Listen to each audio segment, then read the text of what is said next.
Salut la famille, j'espère que vous allez bien et bienvenue à notre 8e leçon de mon nouveau livre 10 leçons que chaque disciple doit connaître et enseigner. Si vous n'avez pas suivi leçon 1 à 7, je vous encourage de suivre ces vidéos. Mais aujourd'hui, on va regarder à leçon 8 et on va parler sur comment partager l'évangile. Alors, il y a beaucoup de différentes méthodes de comment évangéliser.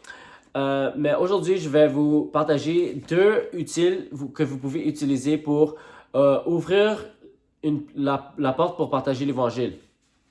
Parce que souvent, on ne sait pas où commencer, on ne sait pas comment ouvrir la conversation spirituelle.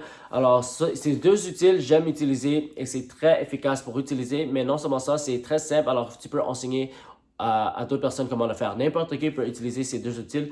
Le premier outil que j'aime utiliser, ça s'appelle le partage de témoignages de 15 secondes. Alors, j'aime partager mon témoignage dans une manière très rapide, mais très claire. Okay? Et comment on peut partager un témoignage? Je vais vous partager comment faire.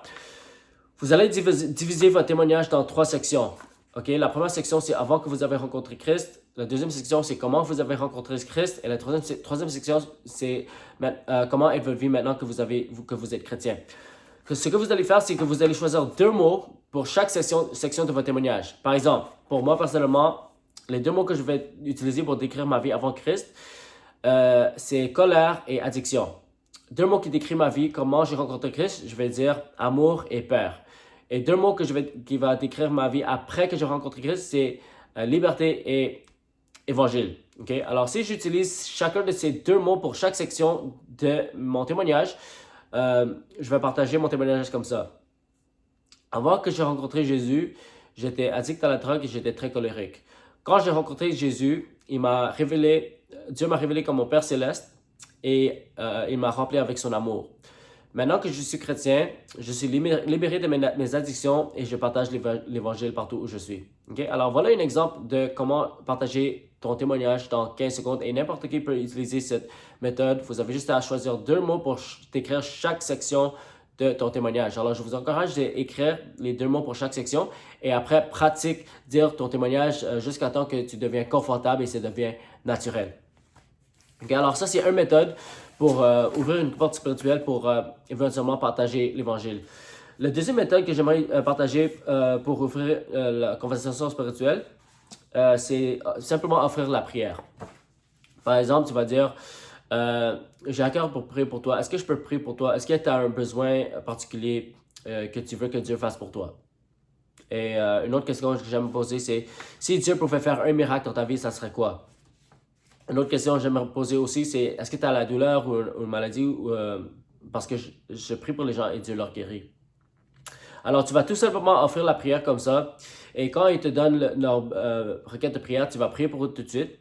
Et souvent, dans ces prières, Dieu va les toucher. Soit ils vont être guéris, soit Dieu va toucher leur cœur. Et où les gens vont apprécier vraiment la prière. Et après cela, après la prière, c'est important maintenant de partager l'évangile. Alors voilà 2 outils que vous pouvez utiliser pour ouvrir la porte pour une conversation spirituelle. Alors le partage du témoignage et offrir la prière. Maintenant, c'est important à comprendre que ce n'est pas ces outils qui vont les amener au salut. C'est l'évangile qui va les amener au salut. Alors après que vous utilisez un de ces 2 outils ou même les 2, c'est essentiel que tu partages l'évangile. Okay? Alors, on va pas juste partager le témoignage, on va pas juste faire la prière, on va partager l'évangile. Alors, je vais vous partager une méthode très simple pour partager l'évangile. Il y a beaucoup de méthodes qui sont disponibles, mais il y a très peu de méthodes qui vont avoir la plénitude de l'évangile qui inclut la repentance, le baptême d'eau et le baptême du Saint-Esprit. Alors, je vais vous donner un exemple. Disons que j'ai partagé mon témoignage et puis j'ai offert la prière. Je vais dire, maintenant qu'on parle des choses spirituelles, j'aimerais aussi te partager l'évangile. Et l'évangile, ça veut dire la bonne nouvelle. Mais avant de comprendre la bonne nouvelle, c'est important aussi de comprendre la mauvaise nouvelle. Et la mauvaise nouvelle, c'est qu'on vit dans un monde brisé. La réalité, c'est qu'il y a beaucoup de ténèbres dans ce monde, il y a beaucoup de mal, il y a beaucoup de malédictions comme la guerre, la pauvreté, la drogue, les addictions. Et la raison pour ça, c'est parce qu'on a été séparés de Dieu. Et si on meurt dans cet état de brisement, on sera séparé de lui pour l'éternité. Et ce qui nous a séparés de Dieu, c'est le péché. L'homme a désobéi à Dieu. Et la Bible nous dit qu'on a tous son péché et on est privé de la gloire de Dieu. Et c'est pour ça qu'on est dans cet état de brisement.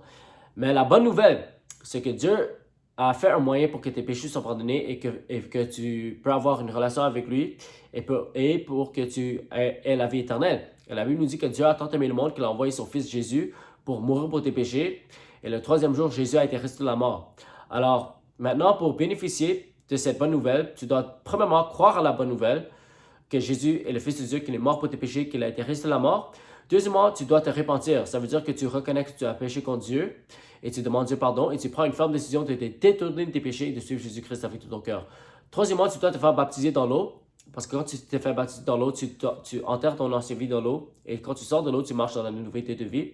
Et quatrièmement, tu dois recevoir le baptême du Saint-Esprit. Alors, tu dois être rempli du Saint-Esprit pour être un témoin efficace pour Jésus.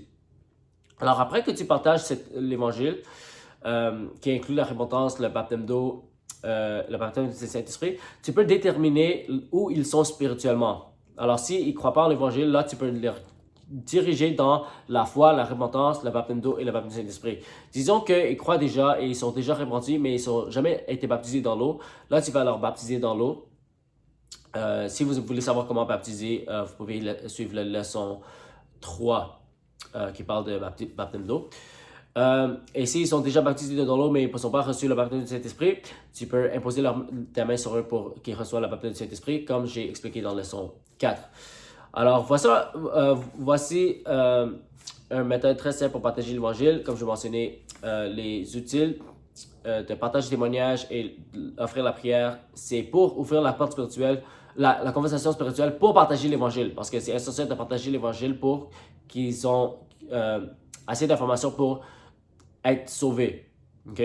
Alors, j'espère que ça vous a aidé aujourd'hui. Comme j'ai mentionné, ces méthodes, c'est très simple, non seulement pour utiliser, mais pour enseigner à tes disciples comment évangéliser. Parce que l'essentiel, c'est qu'on doit se multiplier. OK, alors, que Dieu vous bénisse et on se voit dans la prochaine... Oh, excuse-moi, si vous avez pas encore acheté le livre, c'est disponible sur Amazon. Vous avez juste à écrire mon nom, Andrew Cho, ou cliquer le lien dans la description. Alors que Dieu vous bénisse et on se voit dans la prochaine vidéo.